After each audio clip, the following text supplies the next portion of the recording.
ICE agent demanding justice as disturbing claims come out about that agent's past.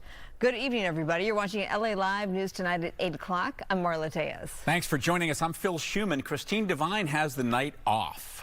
And tonight, the family of that man who was shot to death is looking for justice. He was shot on New Year's Eve by an off-duty ICE agent. We want to go live to Fox 11's Rachel Aragon with the latest tonight. Rachel? They give these new allegations first reported by the LA Times recently. The family and their attorney telling me they believe this crime could qualify as a, quote, hate crime or race related. Well, I spoke to the attorney today for that off-duty ICE officer, and she tells me her client, that officer, is denying all claims of racial remarks and all claims and allegations of abuse. We're hoping that now we can finally receive justice for Keith. The family of Keith Porter and their attorney is speaking out after a new LA Times report outlining explosive new allegations against the off-duty ICE agent who reportedly shot and killed the father of two. At this stage, we are left puzzled, questioning what due diligence, if any, did ICE do either before hiring him or after. LAPD said Keith Porter was firing celebratory shots into the air with an AR-15 style rifle. Homeland Security officials allege Porter pointed a rifle at the off-duty ICE agent during a confrontation. DHS claims the off-duty ICE agent responded to an active shooter situation at his apartment complex, and they say he was forced to use his weapon to protect his life and others. According to the LA Times report, court documents obtained by the outlet accuse the officer of child abuse and making racist and homophobic remarks in the past. This appears to be a premeditated, isolated incident by somebody with a racial history who hunted him down and killed him steps away from his house. The family's attorney says Porter was never a threat. There has been not a single witness to come forward to indicate that they thought they were in fear of their safety from Keith Porter Jr. that night. The attorney for the off-duty officer telling Fox 11 there's evidence of bullet holes in the wall to support that her client acted in self-defense of himself and his community. She also says he denies making any racist remarks and claims the child abuse allegations were unfounded. But Porter's family and their attorney believe the allegations are enough to get the Attorney General involved. Conduct an independent investigation. Based off of these allegations, this could be race-related and certainly a hate crime.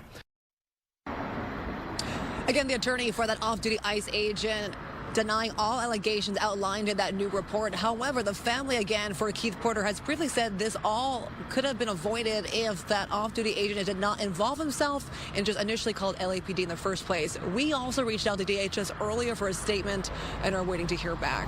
Pretty live tonight. I'm Rachel Aragon. I'll send it back to you.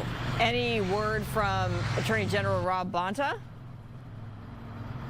You know, I asked the attorney today for the family. They are in the process of reaching out, so it's very early on, but I will be curious, of course, Marla, to hear what their response will be on all of this. Has either side said that there are eyewitnesses to this besides the ICE agent and the man who was killed?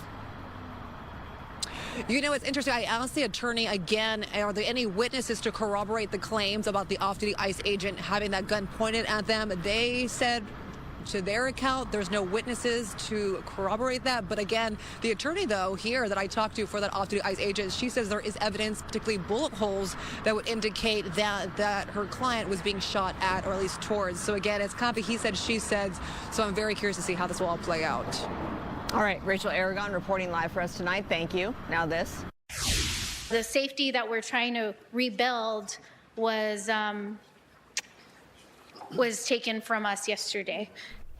LA City Council member Isabel Jurado surrounded by Santee Alley merchants at today's council meeting, sharing how the popular downtown fashion district was the scene of a frightening ICE raid yesterday. Fox 11's Christina Gonzalez went to check it out. It looks very empty. Very empty. Santee Alley, the usually bustling shopping area in downtown LA's fashion district. One day after ICE raids sent people scrambling. They ran away like screaming, saying, oh, immigration, la migra, la migra. Today you can see anti-ICE signs on stands offering whistles to merchants and the shoppers who showed up, like this woman looking over her shoulder as she runs a necessary errand. Voy rápido a lo que vine. You're going to be quick. We flew in from Hawaii. Visitors from out of town tend to be less wary. For me, no problem. For me, no problem, but for a lot of people, it does. Does it worry you at all, seriously? Nah. No. You're going to keep on shopping? Yeah. I mean, does it worry you? Would it stop you from coming shopping here? Not really. No? No. You got to support the businesses. And the businesses really appreciate it. Even those out here just outside of Santee Alley in the fashion district, the ones that opened are telling us they saw a good 60% decrease in business. The ones that opened, many just didn't. In downtown Los Angeles, I'm Christina Gonzalez, Fox 11 News.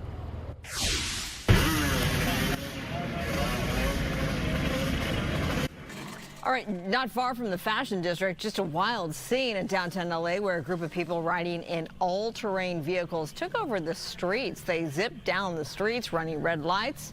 You might be surprised at the response from law enforcement. Let's go live to Fox 11's Ed Lascos, who's in downtown on this ATV street takeover. Ed. Well, Phil, out here on the streets, they actually call them ride-outs. The street takeovers are when you have the group of the cars taking over an intersection. They do donuts, spinning around, burnouts. But the ride-outs are when you have a group of cyclists getting together in a convoy, all riding down as one through the streets here in downtown. Let's get to it. To the video we go. Check it. See it for yourself. Here's one of those ride-outs as it goes down on Figueroa over by the Coliseum.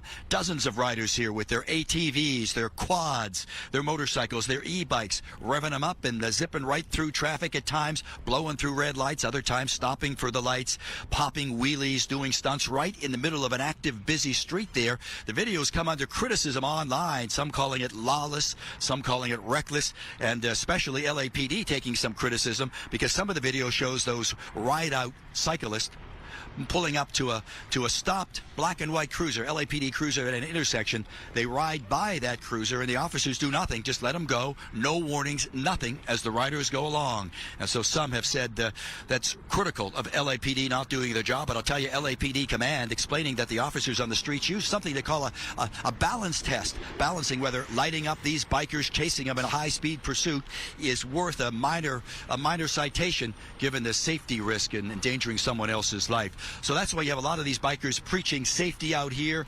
And really, Tito Martinez is one of the bikers from the e-bike community. He has his own line of safety gear, and he's out tonight breaking it down for us how these ride-outs even begin in the first place. Listen.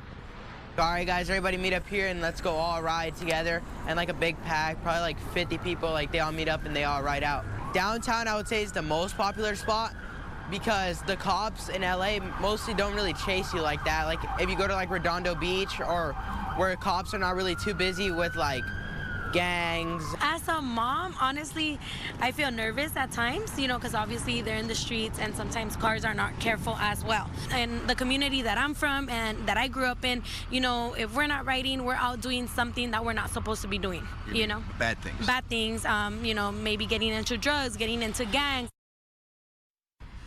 And now that's the other side of the story here as the debate goes on. They're saying if you've got to be safe, you've got to respect the law. Many in the e-bike community are saying. On the other hand, you've got to give them something to do because if not, then, well, they could wind up on the wrong side of the law, as that mom was saying, wind up in gangs, wind up in drugs. So the debate goes on, but everybody talking about safety here in that ride out last night. I got to tell you, nobody hurt and certainly no arrest making place.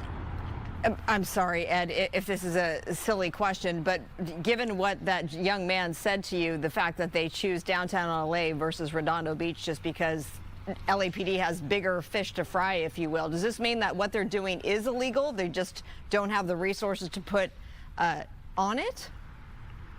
Well, you know, as I understand it, it's not illegal here in L.A. City proper. He makes a good point, though. In some of the cities, as you may know, down in the South Bay, Manhattan Beach, Redondo Beach, in that area, particularly Redondo Beach, the officers, they have a city law, and the officers who will engage the bikers. They had a big ride out there last summer, as I think, back in maybe July, August 2025. There were several arrests, and the video made it online where the officers were chasing down the bikers, made arrests, impounded the bikes. So, yeah, I think it depends on which city, but I think certainly here in L.A. And he makes a good point. Last night, look how busy it was. We had several pursuits here right in the downtown area. You've got major crimes going on. So think about it. You want the officers to go after someone who just pulled a gun on somebody, or you want them to chase some bikers on the street. It's a tough call, you know. Well, you would mention that they told you about this balancing act, right? I mean, I guess that happens all the time and to varying degrees if you're a policeman or police officer. Oh, yeah, I think so. They begin to teach that, as I understand it, at the academy, and they also use something like that, Phil, when they have pursuits, and the watch commander will call it off, saying, it's just too dangerous. It's not worth T-boning somebody, killing an innocent person, and that involves a pursuit with motor vehicles or with these bikes. Right. I mean, it's, the last thing you want to do is hurt somebody who's innocent minding their own business. Right, of course, but, if, God forbid, somebody kills somebody on one of those things, the next story is going to be, why weren't the police enforcing the law, right? So... yeah, and then there'll be calls for more laws here at City Council. Yeah. All right, Ed, thanks for that. An interesting look at something I haven't seen before. Really? Yeah. I mean, that's quite the sight in downtown Los Angeles. All right, this was big news earlier today. Billionaire real estate developer and philanthropist Rick Caruso says he will not be running for office, any office. He made the announcement this afternoon. Caruso ran for LA mayor, lost to Karen Bass in 2022, and since then, his name for California governor has made the rounds, as well as another run for LA mayor. Well, today he put out this statement he posted to Instagram. It reads, in part, 2 questions have guided my thinking. Where can I make the greatest impact? And how a possible campaign for public office would affect my family. After much reflection and many heartfelt conversations with my family, I have decided not to pursue elected office at this time. It is a difficult decision, and I am deeply disappointed to step back from an election I believe is so critical to California's future. Now, he went on to say public service does not require a title and that he will remain devoted to our communities in every way he can, just from a different seat.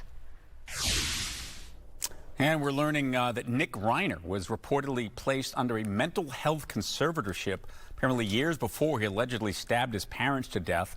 It's the New York Times reporting that he was under a court-ordered conservatorship from 2020 through 2021. Of course, his mental health is expected to play a key role in his defense. You remember that the 32-year-old son of actor-director Rob Reiner and his wife Michelle has been held without bail since he was arrested last month, charged with 2 counts of first-degree murder.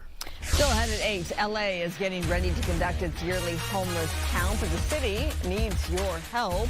Yeah, they're asking for volunteers how you can get involved. That's ahead. Copper prices are hitting all-time highs, and thieves are taking notice. That story next. We are rolling into the weekend with the warmth holding on, but also some breezes coming through the area. I'll have all of those details and more on the other side of this break.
Governor Gavin Newsom sending $419 million to Los Angeles, San Francisco, and San Diego. New money to help fight homelessness. Today's announcement comes just days before LAHSA's annual homeless count here in Southern California. Tonight, the Los Angeles Homeless Services Agency is looking for help. Fox 11's Nick Garcia shows us why. Every year, the Los Angeles Homeless Services Authority facilitates a count of people who are unhoused. It helps them collect important information that they share with the federal government every other year. Volunteers are gathering data that is really important for us to be able to look at who is out there, understand the population, and then also help policymakers decide things like where should the resources go. The count begins Tuesday and continues through Thursday, but they still need more than 1,000 volunteers to sign up. There are a few areas where we are especially looking for folks, especially on the first night of the count, and that includes areas around downtown and then some parts of the northern part of the county. More volunteers are needed for parts of East LA and the San Gabriel Valley, too. Without them, it could impact the accuracy of the data collected on the homeless population. They'll be going out and counting people they see, cars that appear to be inhabited, other vehicles, tents, makeshift shelters. Volunteers are not tasked with surveying anyone they encounter, only keeping a tally and entering that information into the database. Nick Garcia, Fox 11 News. All right, so if you want to volunteer, you can sign up at theycountwillyou.org. They Count Will You, or we'll also have a link on our website, which is foxla.com. Well, the price of copper remains near record high, and investors are not the only ones taking notice. Copper theft is on the rise, creating headaches and serious safety issues here in Los Angeles. Fox's Max Gordon spoke with experts about the growing problem. A copper thief knocking out the street lights in this Los Angeles neighborhood. You can see the wires sticking out of this light stand here. Over the years, the city of Los Angeles says that thousands of street lights have suffered this same fate. And recently, high copper prices have enticed more thieves. Copper prices are up more than 36% over the last year. Someone selling high-quality copper to a recycler could get more than $4.50 per pound. And while metal recyclers are a key part of the copper industry, they're also where thieves go to convert their stolen copper into cash. We talked to the owner of a metal recycler who told us that along with required steps to document who the seller is, he also asks questions to sniff out anything suspicious. Problem is, people think that we're in cahoots with all these crooks that are bringing stolen material, and we're gladly buying it. And again, here I am, business owner. I am totally against it. I will not buy knowingly 1 pound of stolen material. Here in Los Angeles, copper theft is rampant. The city's iconic 6th Street Bridge infamously had more than 7 miles of its copper wire ripped out by thieves, costing the city $2.5 million in repairs. LAPD even formed a so-called heavy metal task force to try to crack down on copper-related crime and other forms of vandalism. In 2024, they made more than 100 arrests and recovered thousands of pounds of stolen copper wire. That's according to city officials. It's also a national problem. According to the FBI, non-precious metal theft, which includes copper, has been on the rise for the past several years. In 2024, there are more than 21,000 cases in the U.S. The Internet and Television Association, whose members have been hit with copper theft vandalism, is advocating for federal legislation. You have people who are going to see prices spike on something like copper and try to take it even when there's no copper in the network. But we have to do as much as we can every step of the way to make it as difficult as possible for them to succeed, and to know that if they do that, they've got to recognize the real consequences. Meanwhile, a new law just went into effect here in California requiring scrap metal buyers to record additional information about their transactions. Still, the copper theft continues. In Los Angeles, Max Gordon, Fox Business. A trusty canine sniffs out a major drug bust in Upland. Police say Petey, he uncovered more than 170 pounds of meth and 3 pounds of heroin buried underground. Look at that haul. The drugs, worth about $240,000, were found in an undisclosed location, but authorities call it a hot spot for trafficking due to its proximity to major freeways. Officers say the German Shepherd's incredible sense of smell is helping keep dangerous drugs off the streets. Way to go, Petey. All right, coming up, Disneyland, the Hollywood sign, Griffith Observatory, some of the most popular tourist attractions in the world. But one company says Southern California is also home to the worst tourist trap. We'll tell you where that is ahead.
Weather is sponsored by My Home Sold. Live look from, this is West Los Angeles, looking off toward, is this Century City? Beverly Hills. Yeah, Beverly Hills, Century City area. Look at that. That looks nice and sparkly, doesn't it? Can you imagine all the people out and about right now on this Friday night? You know that they're streaming us right now, meteorologist Star Harvey. Yeah, and it does look, they actually are streaming us. I had someone send us some videos, so thank you all for watching. Oh, good. Yeah, but also gorgeous conditions, just as we heard Marla say, not just across the Beverly Hills, Century City area, but most of areas across Southern California. Now, we do have some clouds that are filtering in, but otherwise, we do continue with our dry conditions out here.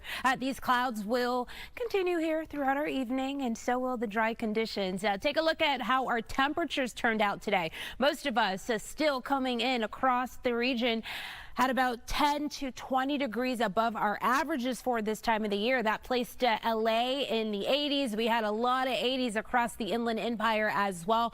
80s stretching down into Irvine. Long Beach saw temperatures in the 80s as well. We had some 80s across the Palm Springs area, and then also into the San Fernando Valley and the Oxnard, Ventura County area. 60s for some of us, especially across our high deserts and our mountains, chilled off in the 50s. 50. So a lot of that microclimate activity going on there.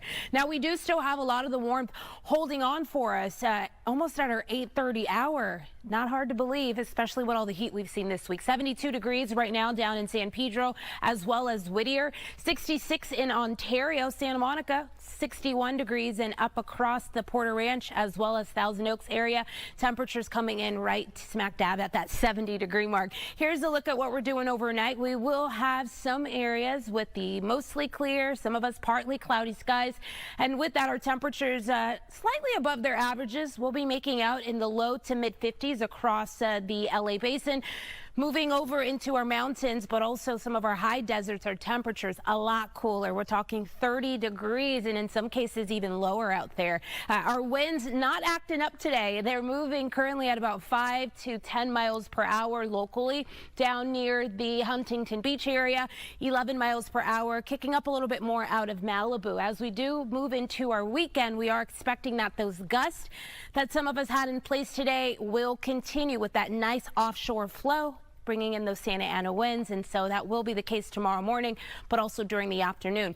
Our high pressure still impacting our temperatures moving into the start of our weekend. LA, we will see upper 70s to low 80s for Saturday, and by Sunday, very similar. I'll have those details coming up in your 7-day. For now, back to you. Thank you, Star. Still ahead here, President Trump announces a new health care plan. Sort of, because it's still unclear exactly how it functions, what it will do, and how much it'll cost. Nonetheless, we will break down what we know so far. Plus, we'll be checking in with Laura Diaz. I'm Laura Diaz in Beverly Hills, where police say that a suspect grabbed a sharp object and inflicted pain on a man, and then after that, ran over him with his vehicle. The horrible account coming up.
across SoCal. This is LA Live News Tonight on Fox 11 Plus.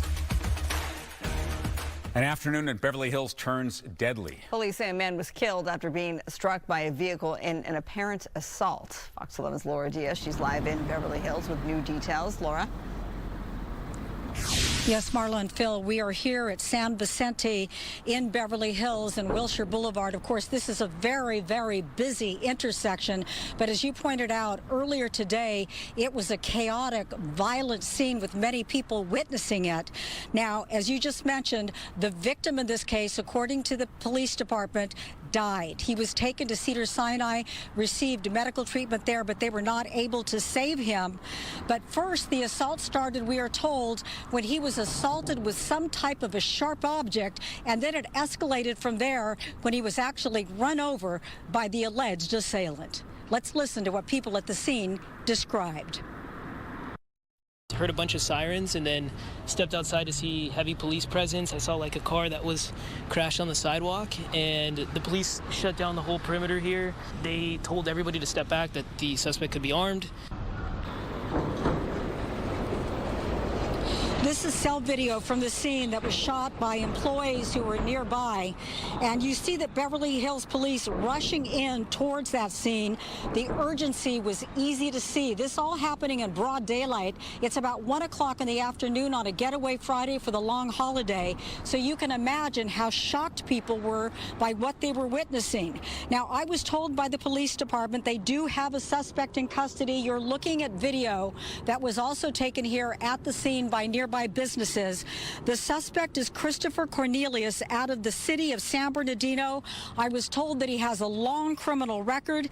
He is booked on a $187, $2 million bail because, as you just heard, the victim in this case was not able to survive that attack.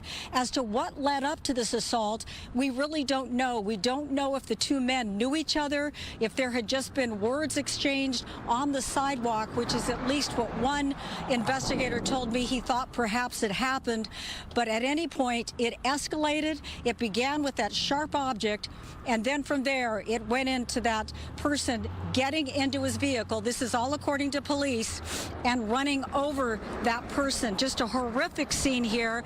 People were shocked by what they were witnessing. And that's what we know basically at this hour. They were here for a long time. If I point over right when you look behind me, if you see where those cones are, that's where the vehicle was for a long time. It was just a white economy car. They were going over it meticulously, looking for any kind of evidence that they could gather. But there are so many questions that still remain at this hour in this case. But once again, one person dead, one in custody, and a lot of people just horrified by what they witnessed this afternoon. Laura Diaz reporting live from Beverly Hills, sending it back to the studio. Laura, does Cornelius, the suspect, have a criminal history? Yes, as I was saying earlier, Marla, he has a long criminal record, according to what police told me earlier. So he certainly was known to them. They don't know what precipitated this attack. But people in the area, nearby businesses, there's a luxury location right across from us where they sell Lamborghinis and other kind of expensive cars. They kept open for business. They stayed inside the gated area, but life sort of went on as usual, if you can imagine. But many people who did witness it, including the people who shot that footage, it appeared to me, out of the front window looking down on the scene, couldn't believe that that suspect vehicle was running over the victim who had already been attacked with some kind of a sharp object. At one point they thought it might be a hammer, but they're not absolutely certain what it was. But one person dead tonight. So Laura, in that video that you were showing us, there was like a man like in a sort of a red sweatshirt that was in custody. Is that the suspect you're talking about? Yes, that's the suspect. That is the suspect. He was driving that white car? According to police, yes, Phil, that's correct. When he was apprehended, he went without incident, which I think people thought was sort of shocking after what had allegedly happened before that. But this is all happening, as you both know. This is a really busy corner. This is a Tony part of town, and pretty much people couldn't believe what they were witnessing with their own eyes. That's how it was told to me. Good adjective, Tony. Well, you know, there's like thousands of security cameras in Beverly Hills. All over the place. The whole thing and the signs that say you were under surveillance. The whole thing is recorded on at the police department. All right, Laura. Right. I'm sure there will be more footage coming out. Yes, the whole thing, and very sad. Laura, thank you. President Trump backing off a threat to use the Insurrection Act in Minnesota as anti-ICE protests continue. Meanwhile, we are learning the DOJ is investigating both Minnesota Governor Tim Walz and Minneapolis Mayor Jacob Frey for allegedly impeding their law enforcement efforts on the ground in the state. Fox's Connor Hansen reports. If I needed it, I'd use it. I don't think there's any reason right now to use it. But if I needed it, I'd use it. It's very powerful. President Trump says he doesn't need to use the Insurrection Act at the moment in Minnesota. The law allows a president to send military troops or federalize a state's National Guard. It was last used in 1992 by President George H.W. Bush to quell riots in Los Angeles. After protests in Minneapolis turned violent Wednesday night following a second shooting involving an ICE agent, President Trump said he'd invoke the law if needed. We are seeing the kind of chaos that is ensuing is because he does want to invoke the Insurrection Act. And we are telling our constituents not to take the bait. Democratic lawmakers held a hearing Friday in Minnesota. They say people are being questioned randomly and American citizens are being detained as a part of the immigration raids. This is about an aggressive and violent weapon that has turned deadly, a deadly weapon called ICE. Experts say the Insurrection Act is typically used as a last resort. The president can deploy federal troops even against the state's wishes in order to, quote, enforce the laws or to suppress rebellion against the U.S. government. Some Democrats have threatened to hold up spending for DHS unless new guardrails are put in place for ICE. In New York, Connor Hansen, Fox News. A Utah man accused of killing conservative activist Charlie Kirk is challenging the case. 22-year-old Tyler Robinson was in court today as his lawyers moved to disqualify prosecutors claiming a conflict of interest. They say one prosecutor's daughter attended the rally where Kirk was shot, though she did not witness the shooting. If Utah County prosecutors are removed, the case would likely be handed off to a larger office, possibly Salt Lake County or even the state attorney general's office. Kirk was shot September 10th at Utah Valley University. With health care expected to be a major issue for midterm voters, President Trump is trying to bring down costs. This week, he unveiled a new plan he claims will lower drug prices and insurance premiums. Fox's Jared Halpern breaks down what's in the plan and how it would work.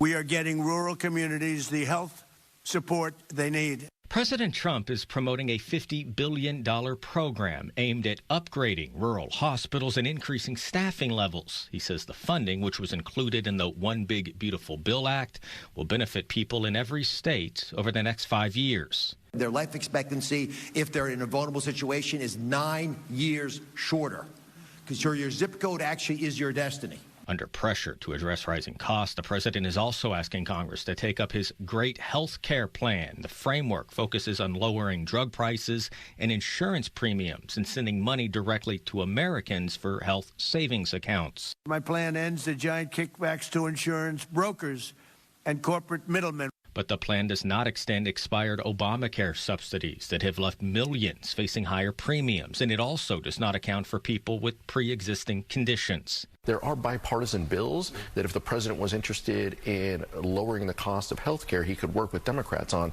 It comes as a new AP poll finds just 14% of U.S. adults believe President Trump has helped address health care costs at least a little in his second term. They're losing over subsidies that are actually raising the cost to consumers over time and definitely raising the cost to taxpayers. The White House did not offer details on how much money the plan would send to consumers or whether funds would be available to all Obamacare enrollees. At the White House, Jared Halpern, Fox News. Well, former Vice President Kamala Harris and husband Doug Emhoff, they have a new home in Malibu. The couple paid more than $8 million for a 4,000 square foot bedroom, 6-bath house in Point Dume. The property sits on almost 3/4 of an acre and features high ceilings, natural light, and a gas fireplace. This is just file video of the area. This is obviously not showing their actual purchase. Point Dume is known for its privacy, celebrity residence, and access to Little Dume. Harris and Emhoff previously lived in Brentwood, but the status of that home is not clear. There they are at, I was going to say the wrong name of a restaurant. I'm drawing a blank. I know, I am too. I know what you're talking about. Oh my goodness, I can't think of it. Okay, it'll come. It's an Italian restaurant. No, it's the Mexican restaurant. It's a classic Mexican restaurant. Okay. We'll get back to you on that one. Help me out. We'll get back to you on that. Come on, viewers, help me out. Okay, a big announcement. This is big. Fox 11 is excited to announce it will be co-hosting a gubernatorial debate to help get you ready for this year's consequential governor's race. We are teaming up with our Bay Area sister station KTVU and the Black Action Alliance to host the race for California governor. It's scheduled for Tuesday, February 3rd in San Francisco. We will broadcast it live here on Fox 11 from 5:30 to 8, and we'll stream it on the Fox local app. And yes, there I am in the middle. I'm honored to serve as one of 3 moderators. That was alongside 2 KTVU colleagues, political reporter Greg Lee and anchor Andre Sr. The QR code is there because we want to hear from you. You can submit a question for the candidates by just scanning that QR code. We have all this on our website as well, so you can log on to foxla.com. And for the assist, we thank Phil Schumann. El Cholo, thank you so much. It's been way too long since I've been, but yes, that is their favorite, as in Kamala Harris and Doug Emhoff, a staple Mexican restaurant that they'd like to visit. Yes, and apparently they can afford to buy the restaurant. Yeah, they could. All right, Los Angeles Mayor Karen Bass is urging people to follow in the footsteps of Dr. Martin Luther King Jr. by supporting the community and fighting for change. It was the YMCA's annual celebration paying tribute to Dr. King today. The civil rights leader commitment to a future of racial equality and justice. Today, LA's Mayor Karen Bass used the opportunity to highlight the disruption of months of immigration raids and praised efforts to not bow down. Dr. King warned us about moments like this, moments when people were told to wait, to stay silent, to accept injustice for the sake of order. He rejected those ideas entirely. Justice delayed, he taught us, is justice denied. This is a moment that we find ourselves in now. We cannot wait, we can't stand by. That is why so many of us have spoken out, have organized, have donated, have offered support, and have peacefully protested. And if any time there was to remember and to relearn the history and the power and the value of nonviolent direct action protests, it is now, because violence plays in to the agenda, and we will not do that. In fact, this year marked the 55th year of the YMCA's MLK Brotherhood Breakfast. A local project is giving old houses a new life and giving fire victims a new start. The goal is to help displaced families get back into homes faster.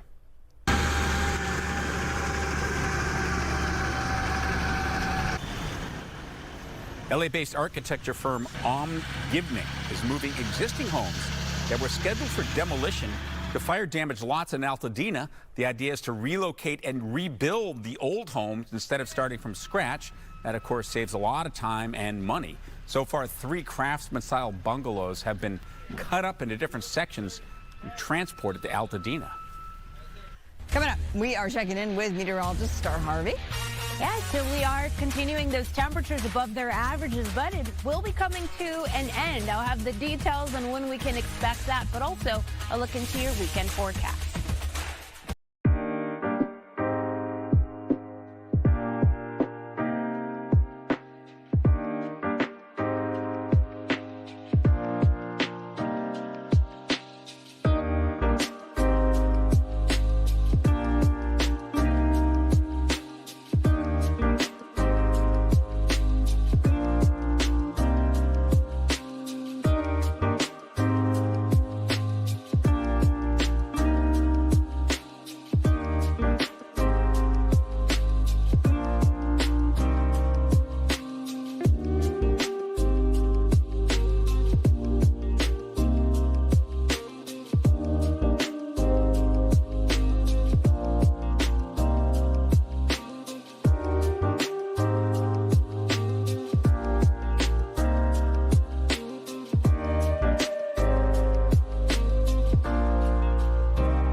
Santa Anita Park is combining LA's favorite pop-up burgers with beer, racing, and family fun. Looks good, doesn't it? It does, actually. Fox 11's Brooke Thomas, who always gets the best assignments, went to check out the food. Hey there, it's Burger Weekend down at the track, and so this weekend, you know, you have your normal faves when you come hang out here, but on top of that, you get your choice, and by your choice, you could have all four, okay? But they have 4 special burger pop-ups just for you. I'm stopping here at, Hangaburs. Let me tell you, this is one of the best looking burgers I've ever seen, Lisa. Talk to me about your burger and why it's special.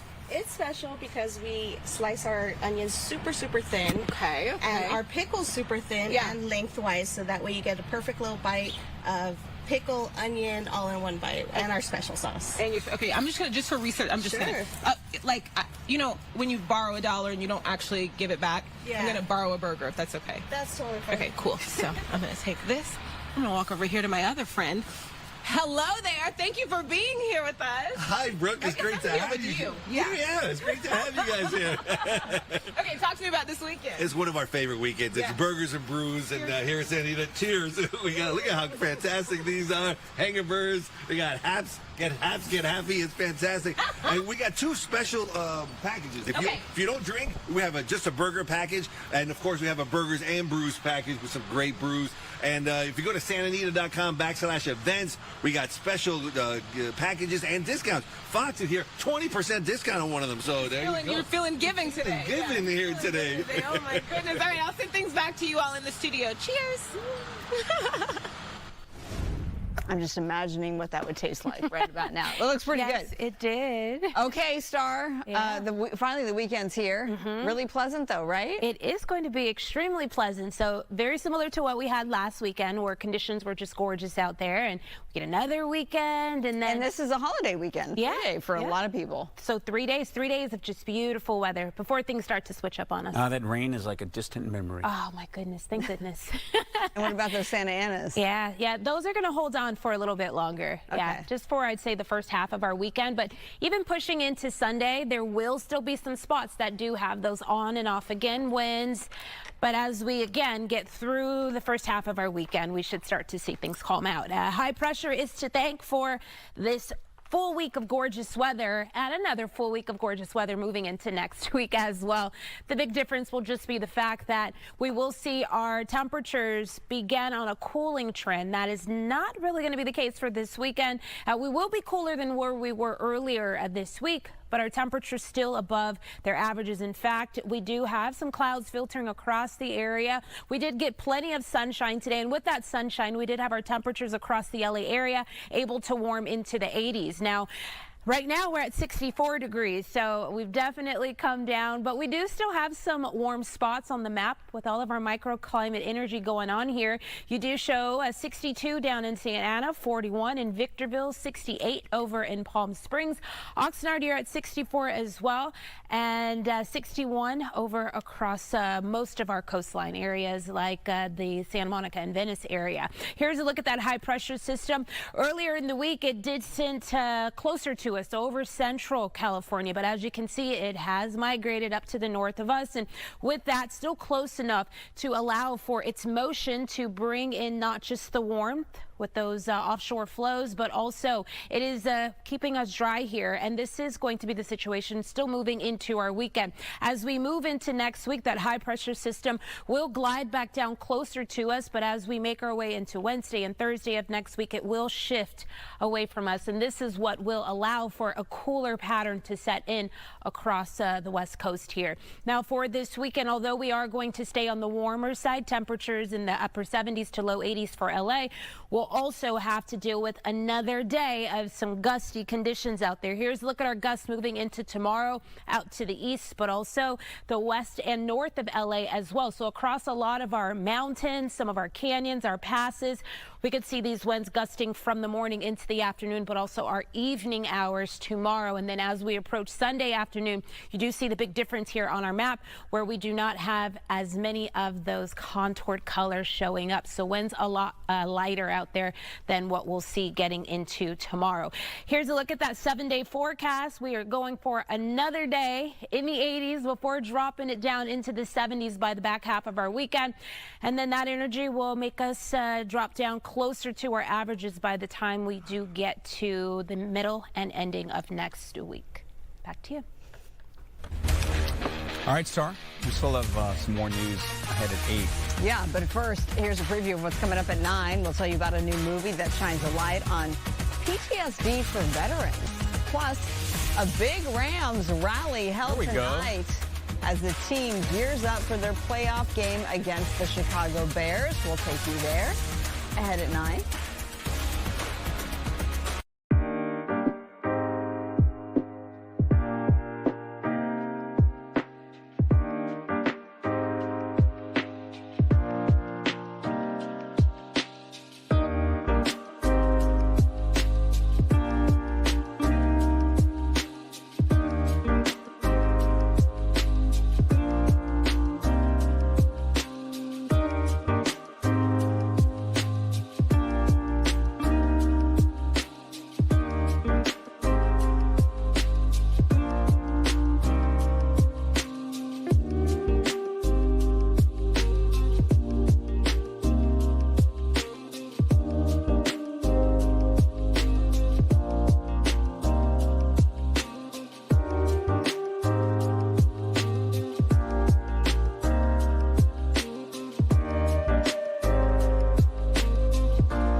A new exhibit honors the centennial celebration of Route 66 is at the Hilbert Museum of California Art in Old Town Orange. On display, 18 paintings in artist Joan Gladstone's collection called Route 66.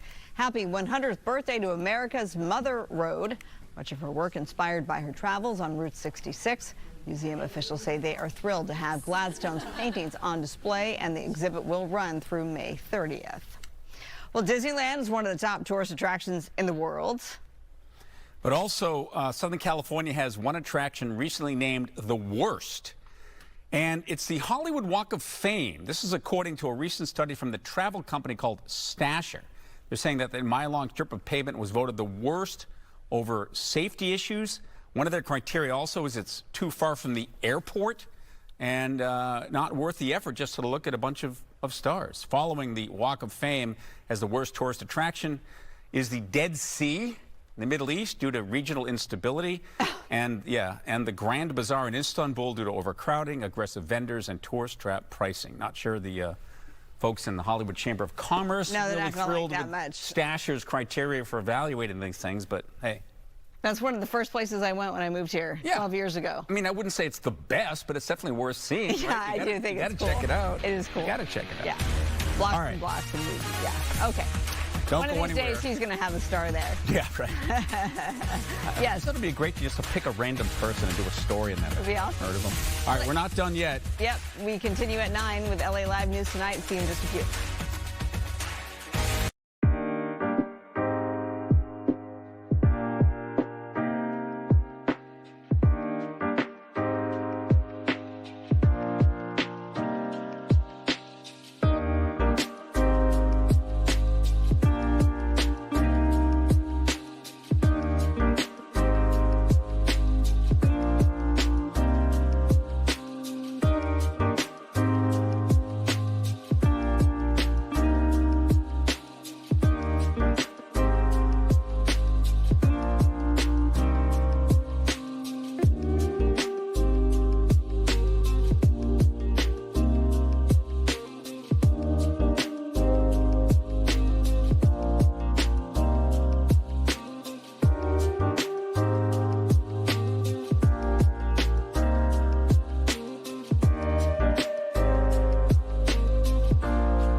Across SoCal, this is LA Live News Tonight on Fox 11 Plus. A bunch of sirens, and then stepped outside to see heavy police presence. I saw like a car that was crashed on the sidewalk.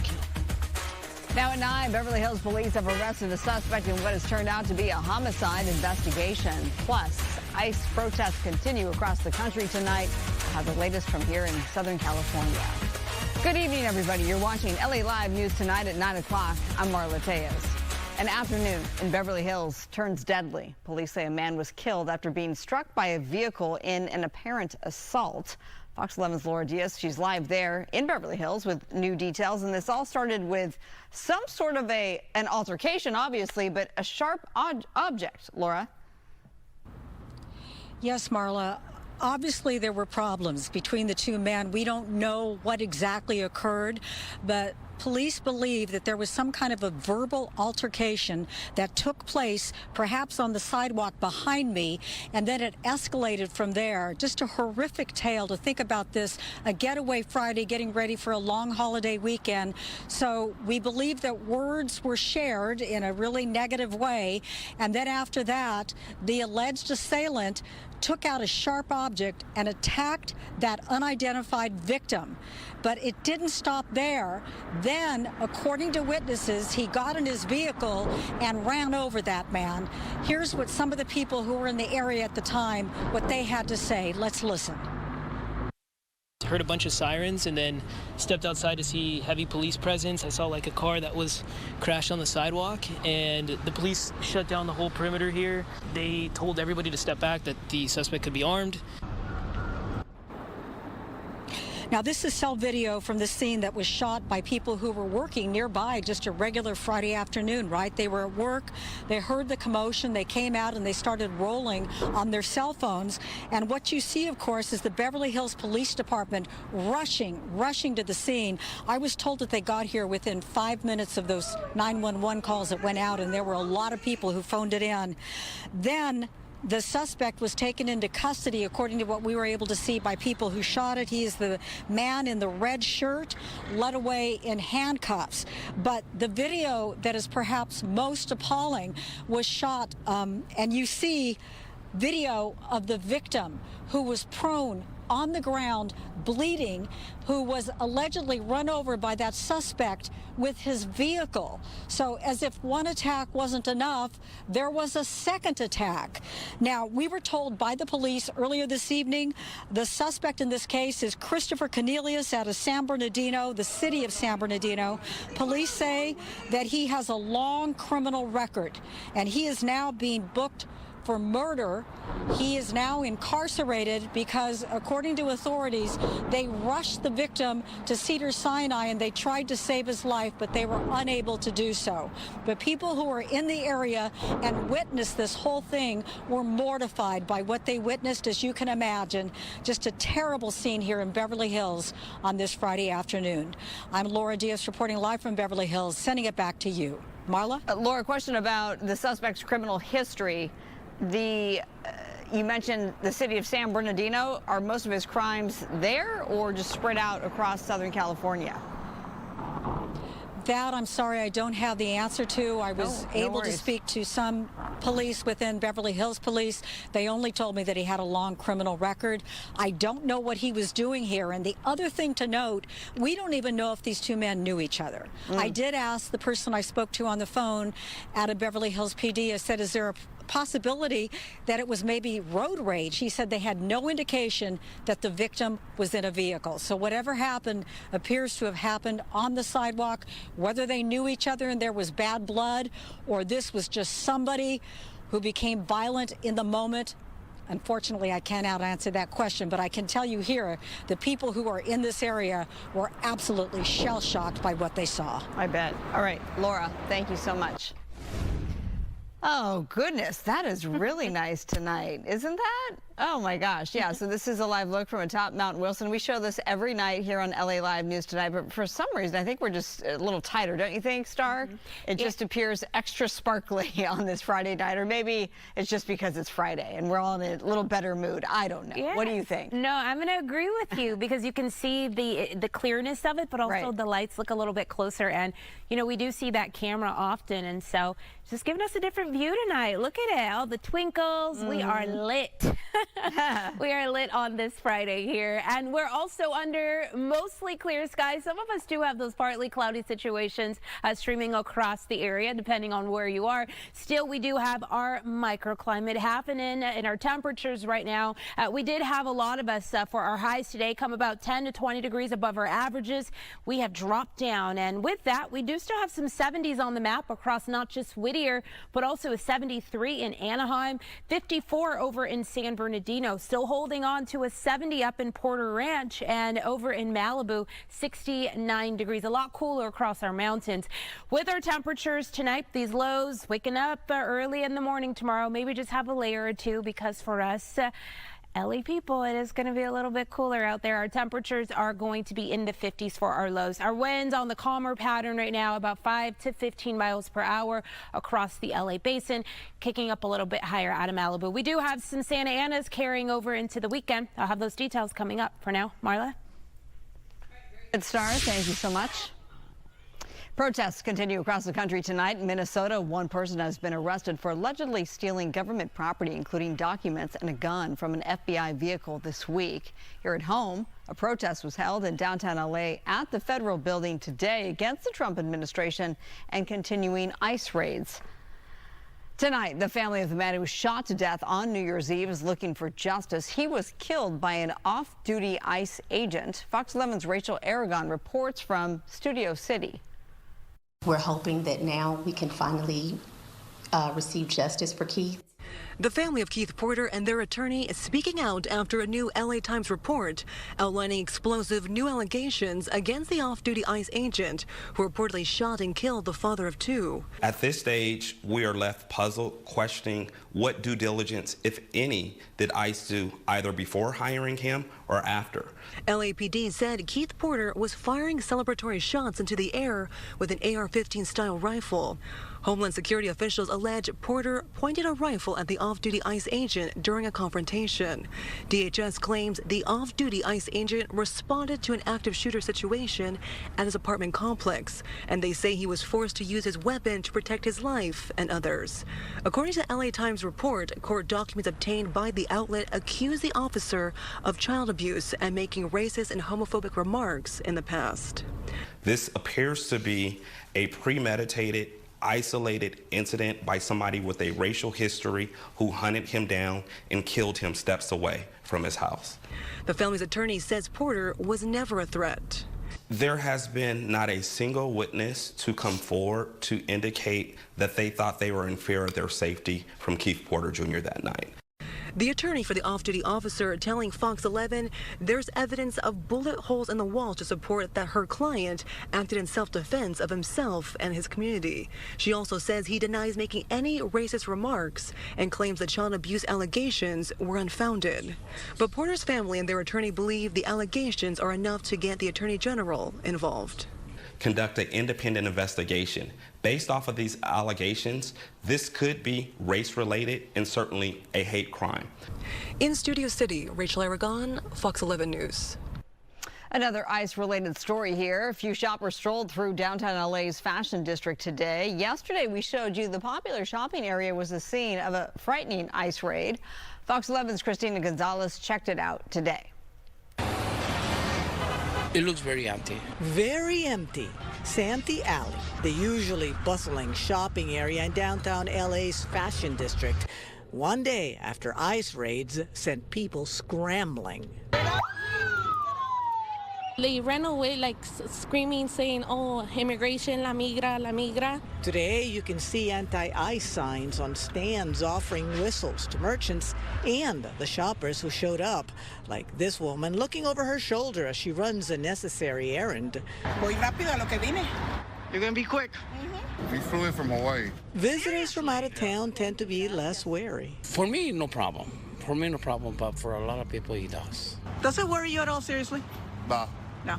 You're gonna keep on shopping? Yeah. I mean, does it worry you? No. Would it stop you from coming shopping here? Not really. No? No. You gotta support the business.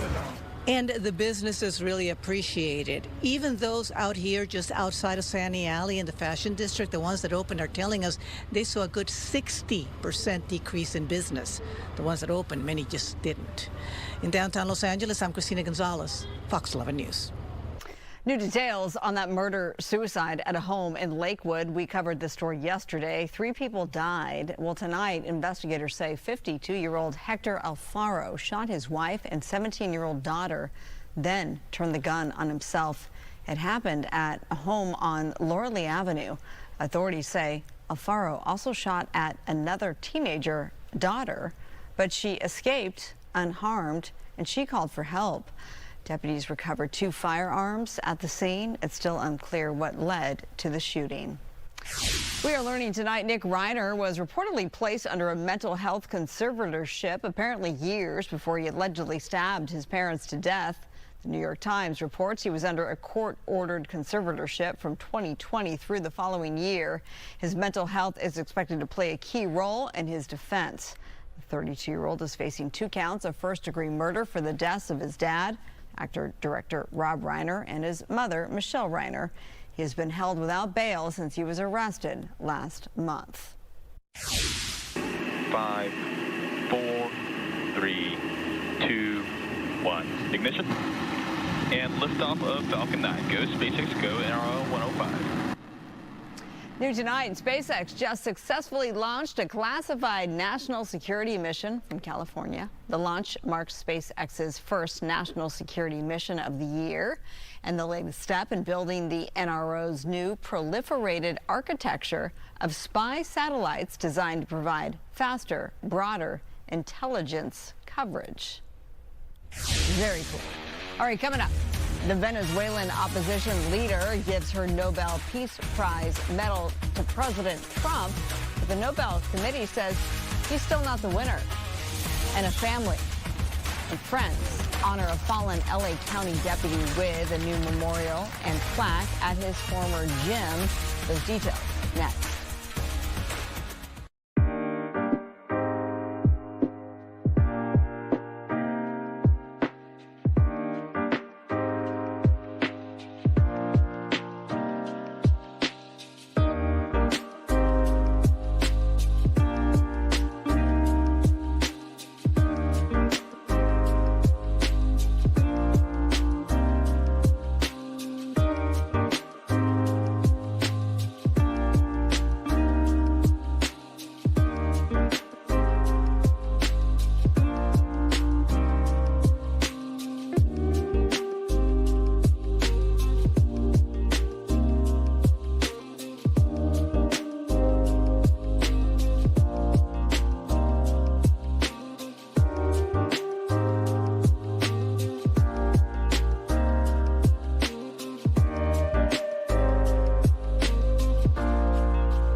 A Utah man accused of killing conservative activist Charlie Kirk is challenging the case. 22-year-old Tyler Robinson appeared in court today as his lawyers moved to disqualify prosecutors claiming a conflict of interest. They say one prosecutor's daughter attended the rally where Kirk was shot, though she did not witness the shooting. If Utah County prosecutors are removed, the case would likely be handed off to a larger office, possibly Salt Lake County or even the state attorney general's office. Kirk was shot September 10th at Utah Valley University. The university is now increasing campus security after criticism over safety lapses. A preliminary hearing is scheduled for May 18th when prosecutors will present their case. They are seeking the death penalty against Tyler Robinson. President Trump says he accepted Venezuelan opposition leader Maria Corina Machado's Nobel Peace Prize medal after she offered it to him. Speaking before a trip to Florida, the president claimed he ended 8 wars and said Machado believed no one deserved the prize more than him. The two met at the White House yesterday. However, Nobel officials clarified the prize is non-transferable. With health care expected to be a major issue for midterm voters, President Trump says he is trying to bring down costs. This week, he unveiled a new plan he claims will lower drug prices and insurance premiums. Fox's Jared Halpern breaks down what's in the plan and how it would work.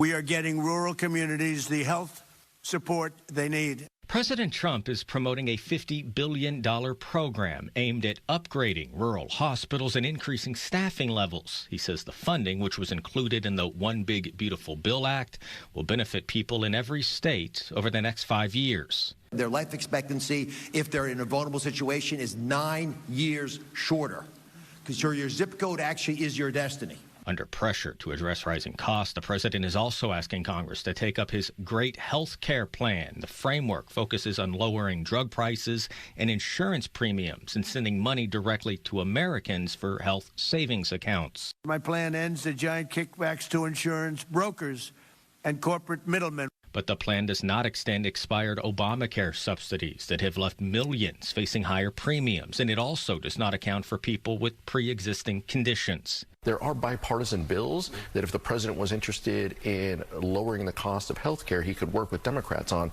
It comes as a new AP poll finds just 14% of U.S. adults believe President Trump has helped address health care costs at least a little in his second term. They're losing over subsidies that are actually raising the cost to consumers over time and definitely raising the cost to taxpayers. The White House did not offer details on how much money the plan would send to consumers or whether funds would be available to all Obamacare enrollees. At the White House, Jared Halpern, Fox News. Weather is sponsored by American Career College. And we're looking at Catalina, 26 miles across the sea. It looks so quaint and picturesque on this Friday night. I just love it there. It's been so long since I've visited. Overdue for sure. Star Harvey, have you been? I've been to Catalina several times, but it has not been any time recently. Yeah, you and me both. Yeah. We should make a girls' trip. Let's go. Although I got to make sure I got my Dramamine and everything else, because your girl gets seasick and it's not pretty out there. It is a pretty view, however, and most of us here across the Southern California area under dry conditions. Most of the state under dry conditions currently, and we do have high pressure to thank for that currently sitting off to the north of us. Drawing you in a little bit closer, we do have some clouds passing through, so some of us dealing with partly cloudy skies through this evening across the LA area, mostly clear, and that will be the story getting us through the remainder of your Friday evening. Temperatures right now, we're at 59 degrees. Winds are still on the calmer side. You know, earlier today we did have some gusts really pushing out over 30 miles per hour across some of our mountains. And as you can see right now, temperatures have dropped down. We're at 59 right now, just as we saw across the LA area. 61 in Pasadena, Santa Barbara, 52, 41 up in Victorville. Our high pressure system will continue to impact us, even though it is not sitting as close as it was to get this week started. It has shifted off to the north of us, but with that, we do still get that clockwise motion, and so with that, it draws in that northeast flow there. That gives us our offshore flow. It warms us up once those winds do slide down those mountaintops there, and then it gives us that compressed heat, and so that is what is allowing for our warmer temperatures. Moving into next week, that high pressure system, it will back off, and that is going to allow for our cooling trend to settle in here across the area. So each day as we do progress through our weekend and into next week, we will notice that our temperatures returning closer to their averages for this time of the year. As far as what's happening out there right now with our gusts, you do show wherever we have those contoured colors on the map, that's where our winds are kicking up. So out and across the Inland Empire area, down near Irvine into Orange County, but also across Oxnard, Ventura County, and up and through the Santa Clarita Valley and the I-5 corridor. Winds are expected to continue through tomorrow morning. You've seen it there afternoon as well as our evening hours. And then we arrive at the back half of our weekend, and we should start to see those winds calming down across a lot of the area for us. You'll see we went from our winds being on the stronger side back down to a lighter flow. So just got to get through those winds this evening and tomorrow. And with that, temperatures are not really impacted. We will see another strong 80-degree temperature for tomorrow, and then moving into our Sunday for the LA area, likely in the upper 70s to low 80s as well. Back to you, Marla. Take a helicopter. How's that? All right, Star, thanks. Coming up, just 2 weeks into the new year, measles cases are already climbing across the U.S., while health officials say vaccinations are critical right now.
Public health officials are renewing their push for people to get vaccinated against measles. Since January 1st, dozens of infections have been reported this year.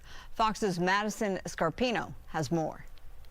Just 2 weeks into the new year, and public health officials are already warning about a growing number of measles cases. More than 170 infections have been confirmed in nearly a dozen states, according to new CDC data. The majority are in South Carolina, which has been facing a measles outbreak since early October. Infections reported there have been linked to some in Washington state. Didn't realize they were infected, but became symptomatic and infectious while they were here and ended up exposing quite a few people. Among the nationally confirmed cases, the CDC says about 95% occurred in people who are unvaccinated or whose vaccination status is unknown. The agency currently recommends 2 doses of the measles, mumps, and rubella vaccine.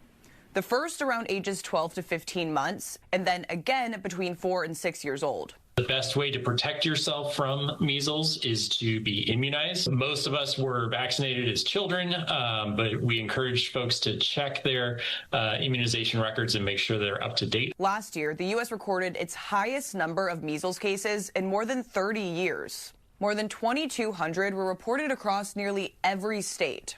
And public health officials warn the same could happen this year if vaccinations don't increase. If not, we will continue to see a rising cost of care. We will see more morbidity and mortality. And this all comes as President Trump announces his great health care plan, which he says will lower drug costs and insurance premiums. In Atlanta, Madison Scarpino, Fox News. Well, the LA Rams will play the Chicago Bears this weekend for a chance to go to the NFC Championship game. New tonight, fans, there they are. They were invited to celebrate their playoff push with an Earn the Right playoff pop-up. Fans got the chance to recreate iconic moments from the season, snap photos with Rampage and the Rams cheerleaders, and enter to win exclusive posters and playoff tickets. Look at these guys. Through and through LA, the Kings and the Dodgers too there. All the fans we talked to were confident in the Rams this weekend. I see the script already. I see it. I see ourselves facing the 49ers next round, and then we're gonna get the Patriots in the Super Bowl. You know, I'll let the faith decide there. Of course, I want the Rams to win, but we'll let faith decide that game. Yeah. Like 3 points, 10 points, considering how the games have been lately. Yeah, but I have faith in them. They've earned it. Who's gonna win, the Bears or the Rams? Rams. That's right. The pop-up continues tomorrow at the original Farmers Market from noon until 3. I bet that's going to be packed. All right, coming up, millions in new state funding just as LA prepares to count its homeless population. Why officials say they urgently need volunteers. This is Ed Lascos Tonight Live, downtown L.A. You know what? The rideouts taking over the streets down here in LAPD, letting them ride. Why? Stand by for that.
At 9:30, we begin this half hour with breaking news. A home invasion in Toluca Woods. This is near Toluca Lake. This is in the 4800 block of San Cola. You see police there on scene. At least one suspect got into this large multi-million-dollar home this evening. The homeowner was there at the time, hid, then called 911. How scary. LAPD from North Hollywood, they're there on the scene right now, as well as an LAPD helicopter above. So far, there is no one in custody. The homeowner, thank goodness, was not injured, and it's unknown if anything was taken. We will keep you updated there. And a wild scene in downtown LA where a group of people riding in all-terrain vehicles, ATVs, they took over the streets. They zipped down the streets running red lights, and you might be surprised at the response from law enforcement. Let's go live to Fox 11's Ed Lascos in downtown on this ATV street. You called it, it's not a takeover officially, it's a ride-on? Ride out is what they're calling, Marlon. Don't feel bad. I've been learning all about what they call it too. The ride out. It really means a group of bikers getting together in a convoy and then tearing through the streets of downtown. One of the most popular places for this type of activity, the ride outs. Okay, you know what it is? Now have a look at exactly what it is. To the video we go. Check it. There it is. See it for yourself. This ride out. Down on Figueroa over by the Coliseum. Last night, you have dozens of riders here on their ATVs, their quads, their e-bikes, their motorcycles in that convoy, zipping through traffic at times, blowing through red lights, other times stopping for the lights and doing all kind of stunts right in the middle of that busy Figueroa, whether they're doing popping wheelies or zipping around, having a good time, and at one point even pulling up to an LAPD police cruiser, a black and white, as it stopped at a stoplight at an intersection. And they just drive by, and the officer does nothing, doesn't light them up, doesn't give them a warning, doesn't do anything. That's brought some criticism, saying the police aren't doing their job. LAPD command explaining why that happened, saying it's what the officers are trained to do. It's called a balance test, which means you balance out whether it's worth lighting up these bikers engaging in perhaps a high-speed chase, all to give them a minor warrant. Give them a minor warrant at the risk of endangering somebody who's innocent. So that's why they decided not to do anything. Strange situation as all of that goes. In any event, Tito Martinez, and you know what? What do we? You want to come back out live?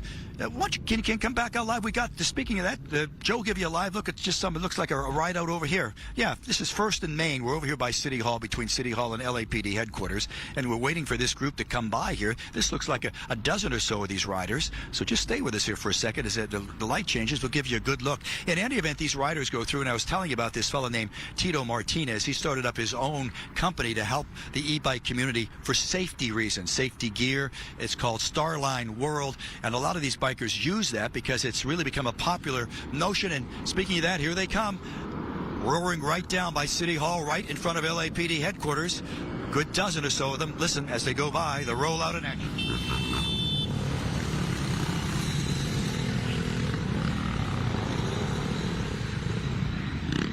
So there you got it. They're on ATVs, many e-bikes there, motorcycles as well, and they'll zip through block after block. Here, very, very carefully following the law right in front of LAPD headquarters.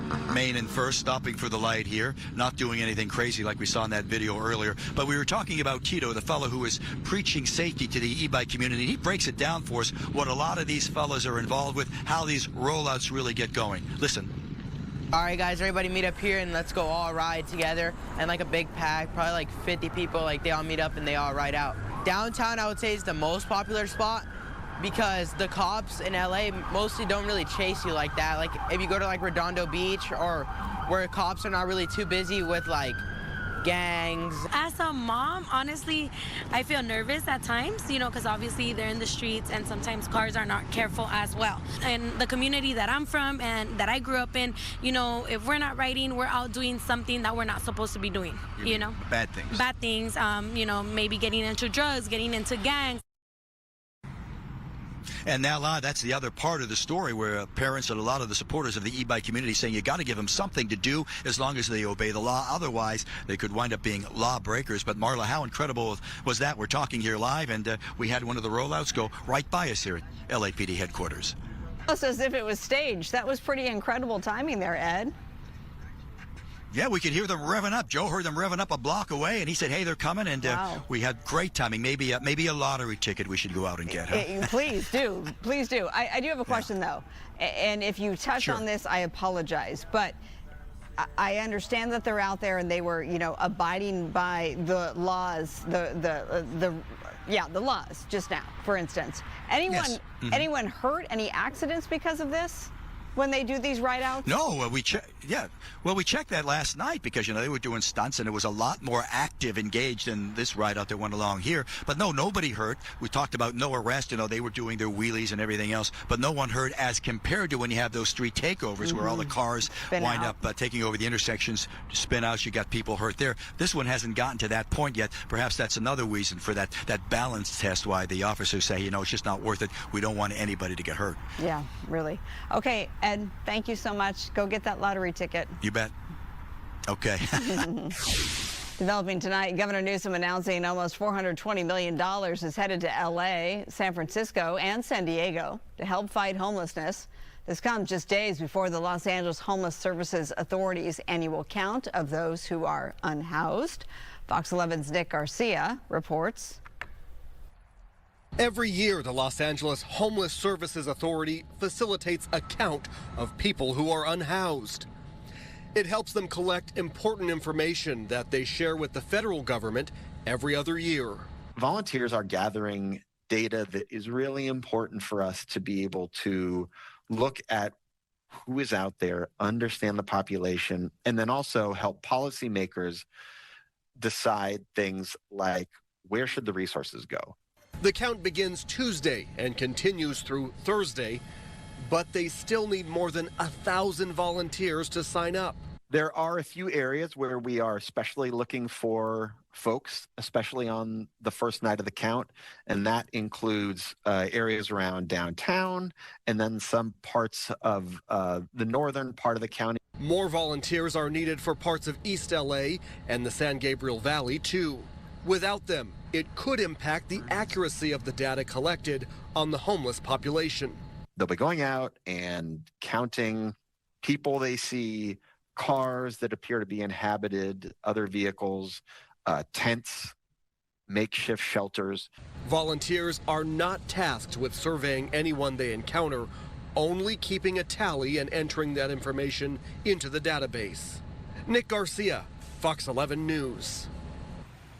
All right, we want to get, forgive me, I just jumped ahead. Volunteers are a huge help, so you can sign up at the theycountwillyou.org, the website right there on your screen. We'll also have a link on our website, foxla.com, theycountwillyou.org.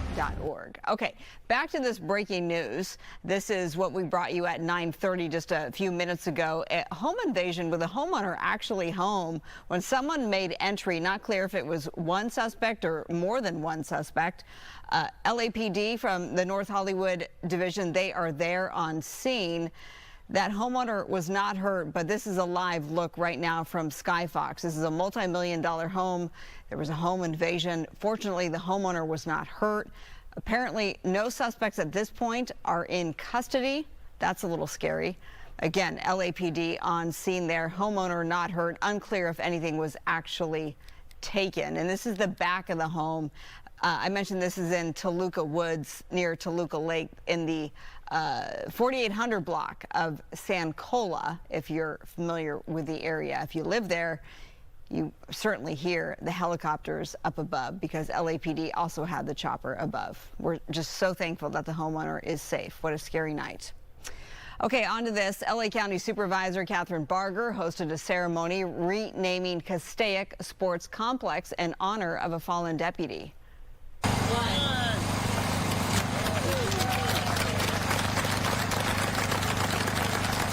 Family members, friends, and colleagues of Ryan M. Klinkenbroomer attended the unveiling ceremony. In addition to the sign outside the complex, a commemorative plaque will go inside the gymnasium. The ceremony is to memorialize Deputy Klinkenbroomer, a 30-year-old deputy who was ambushed and murdered in the line of duty on September 16, 2023. Ryan worked very hard to achieve his goals, and service was in his DNA. As a fourth-generation member of the Sheriff's Department, His commitment to public service ran deep and is woven into the very fabric of his family. His father, Mike, his mother, Kim, his grandfather, Alan, and great-grandfather, Al, all wore the badge with pride.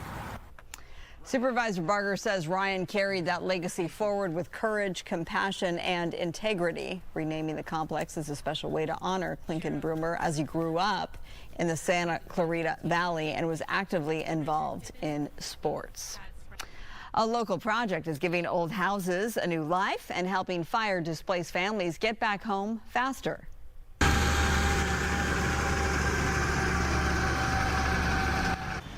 LA-based architecture firm Om Givney is moving existing homes slated for demolition to fire-damaged lots in Altadena. The idea is to relocate and rebuild homes instead of starting from scratch, saving time and money. So far, 3 craftsman-style homes have been cut into different sections and transported to Altadena.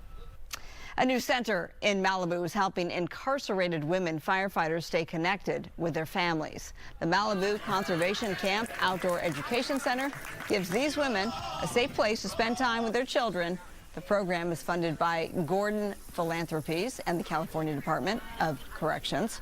Last year, these firefighters put in more than 16,000 hours on the fire lines. At the opening, families shared time together and received backpacks, books, and games. Officials say keeping families connected can lower reoffending and help children cope when a parent is incarcerated. Governor Gavin Newsom is pledging tougher action against hedge funds and private equity firms buying up homes to rent, saying corporate landlords drive up rents and shut families out of home ownership. A pending bill would block investors owning 1,000 or more single-family homes from buying more. The push mirrors a similar plan floated by President Trump, signaling rare bipartisan alignment on housing.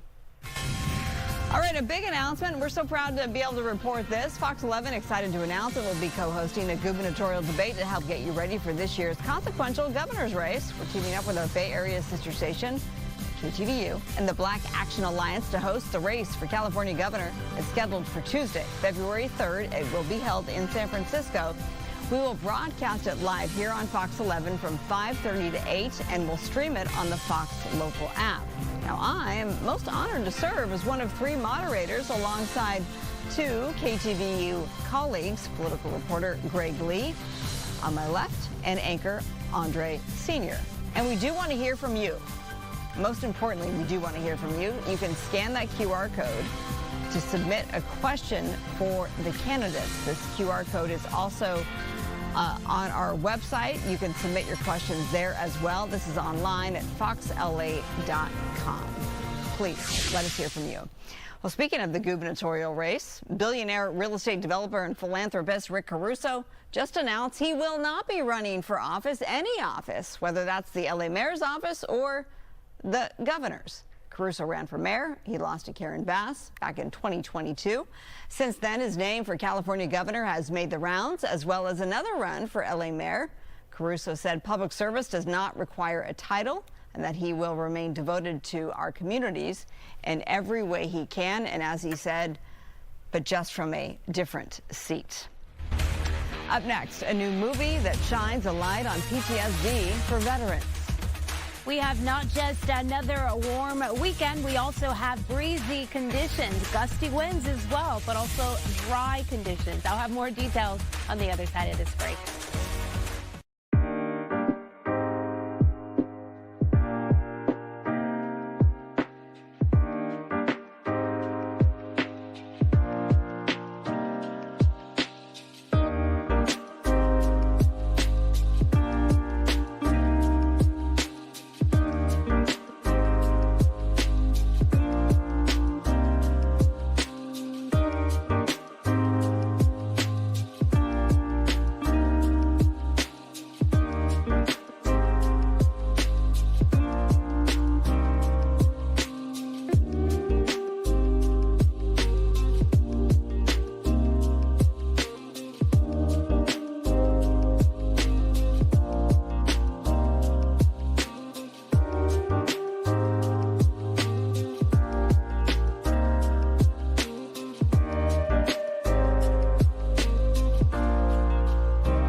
A new movie paints a powerful picture of the psychological struggles veterans can face as they try to piece their lives back together after serving in war zones. As Fox's Jennifer Griffin reports, the film is a stark reminder that along with all its success, U.S. military action comes with a true human cost. My client has been awarded a Purple Heart. Sheepdog is a film that documents the return home of U.S. Army combat veteran Calvin Cole, played by Stephen Graham, who wrote, directed, and acted in the lead role. His character is facing a court-ordered treatment with a Department of Veterans Affairs trauma specialist.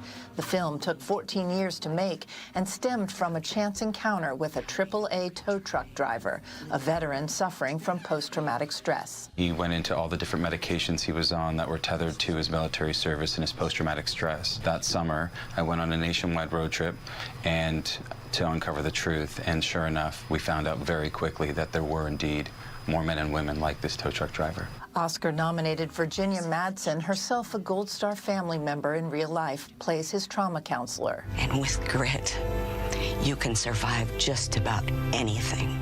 Dominic Famusa, who starred in 13 Hours about the U.S. soldiers and Marines in Benghazi, plays Calvin's former hockey coach, now a cop. We all know PTSD, but to talk about post-traumatic growth, there's a great line that Virginia Madsen has in the movie. She says, you were willing to die for your country. Now how about being willing to live for it? Calvin is mentored by his father-in-law, a Vietnam veteran just released from prison. We came back and they spat on us at the airport. No homecoming parade, no celebrations. Mike Rowe calls this a must-see film, a movie that will save lives. If you're a veteran and you or anyone in your family struggles with mental health issues or suicidal ideation, dial the Veterans Crisis Hotline at 988. You are not alone. Sheepdog opens in 600 movie theaters across the U.S. on Friday, January 16th. In Washington, Jennifer Griffin, Fox News. So it's available as of right now. Well, as I toss it over to you, let me just take a moment to explain why I wear red every Friday, and a lot of the colleagues here, my colleagues at Fox 11, including you, Star, you'll throw on some red on Fridays. It's to remember everyone deployed. So to go along with the theme of paying tribute to our veterans and those who serve our country. It's a nice gesture you can do. Red is the acronym for Remember Everyone Deployed. We call it Red Friday. So jump on the bandwagon. In fact, I just did a post on social media about it, Star. Thanks for your comment as well. Of course. Always here to support you and all efforts there. So whenever I can get my red on, I make sure to. And for anyone at home that's going to be out on your Fridays, not a bad thing to do. And make sure to tag Marla. That would be gorgeous. We do have some, I can say, pretty gorgeous conditions continuing here through our Friday evening. We started off rather strong as well. Today, just like a lot of this week, some of our temperatures up to 20 degrees above their averages. That landed a lot of us in the orange across the area here. That orange is going to represent 80-degree temperatures from all the way in Ventura County down through Palm Springs into Orange County as well. And yeah, we did have some 70s across some of our coast, the South Bay down to portions of Long Beach as well. And we had some 50s continuing across our mountains. Now, how about our winds? We did have some of those Santa Anas moving through some of our mountains today. We are going to see that continue pushing into the first half of our weekend. So for our Saturday, it may be a little breezy out there. As we move into our weekend, we are expecting that it will be on the warmer side, but also dry conditions will prevail. And then as we continue to push into next week with that high pressure system letting up, we are going to see cooler trend settling in. So by the, I'd say, end of next week, we are going to see our temperatures returning to their averages, their normal. Our normal for today is 68 degrees. You'll see we came in at 83, so well above that number. Didn't get really close to that 90 there, but a lot of this week we did get about 2 to 5 degrees off from that number just for the LA area. Here's a look at our sky conditions moving into tomorrow. We will have sunshine in place, but wanting to show you the clouds moving through, not just for our Saturday morning, but also into the afternoon. If you do have plans on hitting that coastline, just note that we will have some cloud cover out there, and not just for our Saturday, also for our Sunday. Sunday, we're likely to see more clouds in place than what we will see for the start of our weekend. Either way, temperatures are going to be gorgeous both days. We are going to have sunshine for tomorrow with temperatures in the low 80s.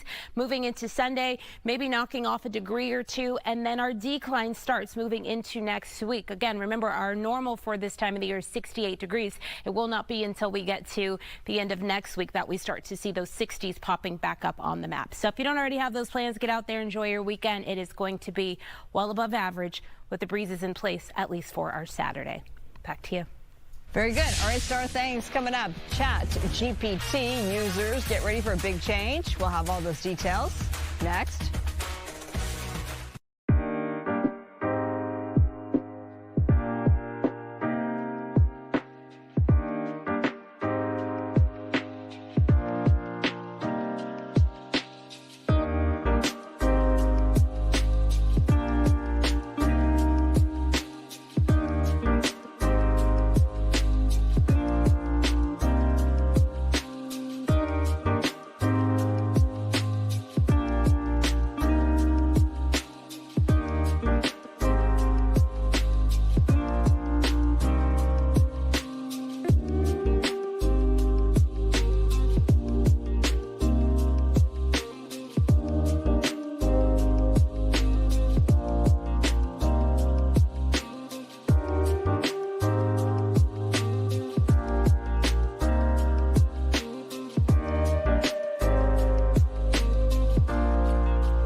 Well, the free ride may soon be over for some AI users. OpenAI is getting ready to show ads on Chat GPT for users who are not paying for the premium service. The company says the ads will appear at the bottom of responses, clearly labeled and tied to the conversation. Now, this is part of OpenAI's push to monetize its 800 million free users as the AI startup works toward turning a profit. A new exhibit honors the centennial celebration of Route 66. It's at the Hilbert Museum of California Art in Old Town Orange. On display, 18 paintings in artist Joan Gladstone's collection called Route 66, Happy 100th Birthday to America's Mother Road. Much of her work inspired by her travels on Route 66. Museum officials say they are thrilled to have Gladstone's paintings on display, and the exhibit will run through May 30th. The Hollywood Walk of Fame, it's been named worst tourist attraction in the world. The mile-long strip of pavement has been listed as the world's top tourist trap. According to a recent study from travel company Stasher, researchers found this attraction to be unsafe, too far from the airport, and not worth the effort just to look at a bunch of stars.